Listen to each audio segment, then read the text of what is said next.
Good morning दोस्तों। तो स्वागत है आपका हमारे channel the blog of Tarkeshwari में। दोस्तों, ब्रह्मा विष्णु महेश ये तीनों भगवानों का एक संयुक्त अवतार हुआ था और जिनको दत्तात्रेय नाम से हमारे यहाँ जाना जाता है। तो दोस्तों, हाँ, आज भगवान श्री दत्तात्रेय जी का प्रकटोत्सव है।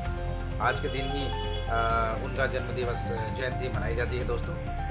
तो दोस्तों, जो इनकी कहानी है वो आज से बहुत समय पहले ये घटना घटित हुई थी जिसमें इनका ये रूप अवतरित हुआ था। आज के दिन दोस्तों कई लोग ब्रह्म मुहूर्त में उठते हैं, स्नान ध्यान करते हैं, जप करते हैं और इनको हलवा पूरी खीर से भोग लगाया जाता है। और कुछ लोग गुरु महिमा का गुणगान भी करते हैं आज के दिन। और दत्तात्रेय जी से जो रिलेटेड साहित्य है उनका भी आज अध्ययन किया जाता है। आज के दिन दोस्तों हिंदू धर्म में एक बहुत पवित्र दिन के रूप में इसे मनाया जाता है। तो दोस्तों आइए शुरू करते हैं। ये जो घटना घटित हुई ये बहुत सदियों पुरानी पहले की बात है कि हमारे एक महर्षि रहे हैं, महर्षि अत्रि, और जो माता अनुसुईया जो उनकी धर्म पत्नी थी वो अपना जप और तप किया करते थे।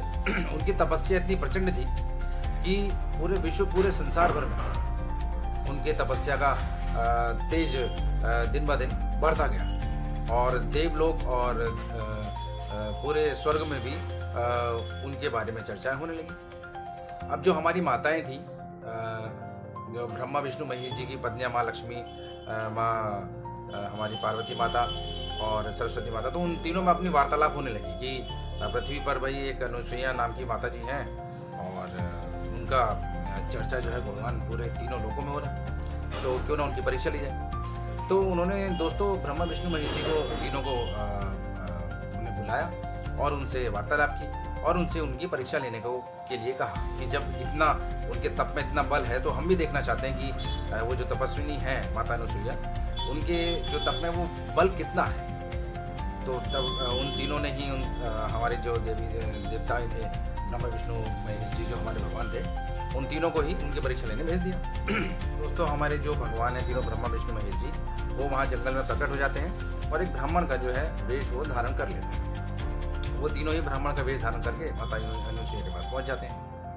वहाँ पर माता अनुसुईया जब उन्हें ब्रह्मा को देखती हैं तो उनका वंदन करती है, नमन करती है, उनका स्वागत सब करती है। जब बारी दोस्तों भिक्षा की आती है तो तीनों ब्राह्मण जो भगवान के रूप में वहाँ थे वो उनसे भिक्षा मांगते हैं और वो माता अनुसुईया उस चीज़ के लिए भी तत्पर तैयार रहती।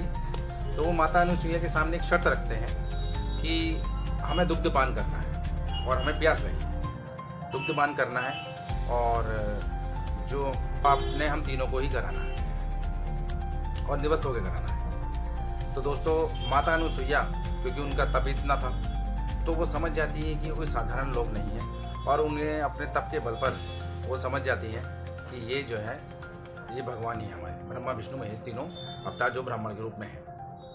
उसी समय दोस्तों माता अनुसुईया अपने हाथ में जल लेती है और तीनों ही जो ब्राह्मण के वेश में थे भगवान, उन पर वो जल मंत्र पढ़कर छिड़क देती है। दोस्तों उसी समय तुरंत वो तीनों ही ब्राह्मण जो थे भगवान जो ब्राह्मण के रूप में थे, वो दुधमुहा बच्चा, मतलब बहुत छोटे छोटे बच्चों के रूप में सारे के सारे तीनों के तीनों बन जाते हैं। अब तीनों जब वो बच्चे बन जाते हैं तो फिर माता उन्हें वो तो बच्चे हैं तो उन्हें नहलाती हैं, धुलाती हैं, उन्हें कपड़े पहनाती हैं और फिर उन तीनों को ही दुग्धपान कराती हैं। तो इस तरीके से दोस्तों जो माता अनुसुईया थी उन्होंने उस परीक्षा का उत्तर दिया, उस परीक्षा में उत्तीर्ण हुई और उन तीनों को ही उन्होंने जो भिक्षा मांगी थी वो दी।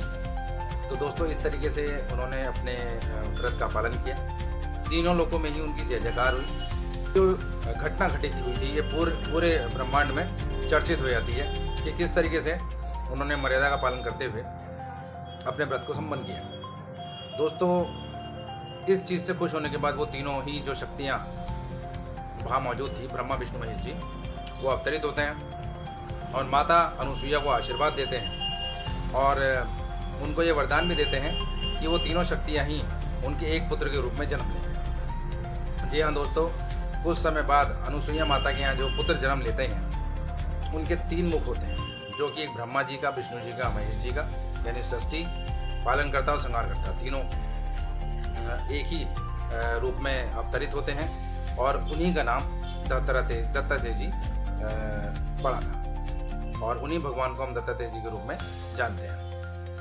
और दोस्तों आगे चलकर उन्होंने ही इस संसार को ज्ञान, योग और गुरु तत्व और ब्रह्म ज्ञान का उपदेश देते हुए साधकों को मार्गदर्शन किया और उन्होंने साधकों को यही मार्ग बताया कि सच्चा साधक वही होता है जो प्रकृति के हर तत्व में ईश्वर को देखे। तो दोस्तों आज के लिए बस इतना ही।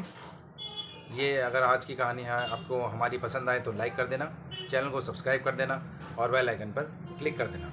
मिलते हैं अपने नेक्स्ट एपिसोड में एक नई कहानी के साथ। तब तक के लिए